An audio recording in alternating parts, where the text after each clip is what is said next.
வாழ்க்கையை மாற்றும் 52 பழக்கங்கள். ஒவ்வொரு வாரமும் ஒரு புதிய டிப்ஸ். ஹாப்பியஸ்ட் ஹெல்த் பக்கத்தில் மட்டுமே. உங்கள் அன்றாட வாழ்க்கையில் இந்த எளிய மாற்றங்களை செய்து பாருங்கள். ஒரே வருடத்தில் உங்கள் ஆரோக்கியம் மேம்படுவதை நீங்களே உணர்வீர்கள். பழக்கம் 16. இந்திய கழிவறை முறை. நம் உடலுக்கு இதுதான் சிறந்தது. மேற்கத்திய பாணி கழிவறைகள் நவீனமானவை என்று நினைக்கிறீர்களா? ஆனால் உங்கள் வயிறு அதை மறுக்கலாம்.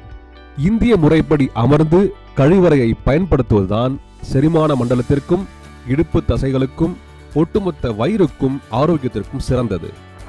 ஏன் இந்திய முறை சிறந்தது? நாம் வெஸ்டர்ன் கழிவறையில் அமரும் போது நம் உடல் கழிவுகளை வெளியேற்றுவதற்கு ஏற்ற இயற்கை நிலையில் இருப்பதில்லை. இந்த நிலையில் மலக்குடல் சுமார் 70 டிகிரி கோணத்தில் மடங்கியிருக்கும். இதனால் கழிவுகளை வெளியேற்ற நாம் அதிக அழுத்தம் கொடுக்க வேண்டியிருக்கும். இது காலப்போக்கில் மலச்சிக்கல், மூலநோய், குடல் புண், வயிற்று உப்புசம் போன்ற பல பிரச்சனைகளுக்கு வழிவகுக்கும். ஆனால் இந்திய முறையில் அமரும்போது நிலைமையே வேறு. இது மலக்குடல் பகுதியை நேராக்குகிறது. இடுப்பு எலும்பை சரியான திசையில் வைக்கிறது. முழங்கால்கள் வயிற்றுக்கு அருகில் வருவதால் கழிவுகள் எவ்வித சிரமமும் இன்றி மிக விரைவாகவும் அழுத்தமின்றியும் வெளியேறுகின்றன. நமது முன்னோர்கள் பல நூற்றாண்டுகளாக இதை பின்பற்றி வந்தனர். இதுதான் மனித உடலமைப்புக்கு ஏற்ற முறை என்று நவீன ஆராய்ச்சிகளும் உறுதிப்படுத்துகின்றன.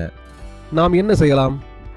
நீங்கள் ஒருவேளை வெஸ்டர்ன் கழிவறையை பயன்படுத்துபவர் என்றால் அதன் பலன்களை பெற இந்த எளிய வழிகளை பின்பற்றலாம். சிறிய ஸ்டூல். கால்களுக்கு கீழே ஒரு சிறிய ஸ்டூலை போட்டுக்கொண்டால் முழங்கால்கள் உயர்ந்து இந்திய முறையில் அமர்வது போன்ற நிலையை தரும்.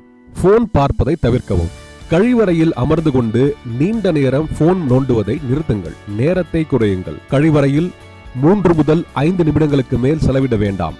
புது வீடு கட்டினால் உங்கள் வீட்டில் குறைந்தது ஒரு கழிவறையாவது இந்திய முறையில் இருக்குமாறு பார்த்துக் கொள்ளுங்கள். இது பின்னோக்கி போவது அல்ல, நம் உடலுக்கு எது ஆரோக்கியமானதோ அதை தேர்ந்தெடுப்பது. சில நேரங்களில் நம் முன்னோர்கள் கற்றுக் கொடுத்த பழக்கங்களே நமக்கான சிறந்த தீர்வாக அமைகின்றன.